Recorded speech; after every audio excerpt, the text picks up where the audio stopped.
we're here to see why. If you have two intersecting circles and you join their centers with a straight line, and then you add a common chord to the circles, the line joining the centers will be perpendicular to the common chord. This is fairly simple to prove if you have some prior knowledge about another shape and its properties, which will become apparent as we add some more details to this structure. Firstly, let's think about what we mean by a common chord. When we're talking about circles, a chord is a straight line inside a circle that goes from one edge of the circle to another. In our diagram, the line CD is a chord. And if you look at the large circle, we can see it's a chord because it goes from one edge of the large circle to the other edge. But if we look at the small circle, that same line goes from one edge of the small circle to the other edge. So it's a chord in the small circle, which means both of the circles share the same chord, and that's why it's called a common chord. It's common to both circles. When you have two intersecting circles, there is only one common chord, and it's a line which joins the 2 points where the circles intersect. And this leads to an interesting result. So let's begin this proof. Now in each of these two circles, I'm going to draw two extra lines, each one joining the circle's center and one of the intersect points. So let's begin with the large circle. I'm going to draw a line from the center to the bottom intersect. The endpoints of this line are B and D, so I'm going to call this line BD. Then I'm going to add another line joining the center and the top intersect. The endpoints of that line are B and C, so I'm going to call the line BC. But because both of these lines begin at the center of the circle and end at the circle's edge, they must both be the radius of the circle, and therefore they must be the same length. So BC must be equal to BD. Now I'll do the same thing for the small circle. I'll draw a line from the circle center to the bottom intersect. The endpoints of that line are A and D, so I'll call that line AD.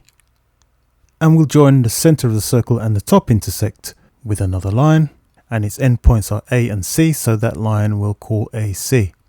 But since both lines AC and AD begin at the circle's center and end at the edge of the circle, they must both be the radius of the circle, and so they must be the same length, so AC equals AD.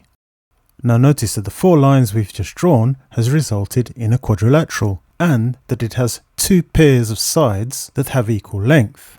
In one of the pairs of sides, BC and BD, the lengths are the same, and in the other pair of sides, AC and AD, the lengths are the same. But also notice the sides that have the same lengths are adjacent to each other. So what we have is a quadrilateral with two pairs of adjacent sides that are of equal length. Now, the properties that I've just described are the exact definition of a kite. Let's see how the geometry pages on Wikipedia describe this shape. It says a kite is a quadrilateral with a reflection symmetry across one of its diagonals, or equivalently, it is a quadrilateral whose four sides can be grouped into two pairs of adjacent equal length sides. And that is exactly what we have. BC and BD are adjacent to each other and are of equal length, and AC and AD are adjacent to each other and are of equal length. So this quadrilateral is a kite. And one of the main properties of a kite is that its diagonals are at right angles to each other. In other words, they're perpendicular. And hopefully you can see that the line joining the two circle centers is one diagonal of the kite, and the common chord is the other diagonal of the kite. And since the kite's diagonals are perpendicular, that means that the line joining the circle centers and the common chord are perpendicular. And that's the proof.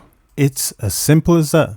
This property of intersecting circles where these two lines intersect can also be used as an interesting way to prove other properties that you might be aware of in circle theorems. And I'm going to be making some videos in the near future using this property to prove specific circle theorems.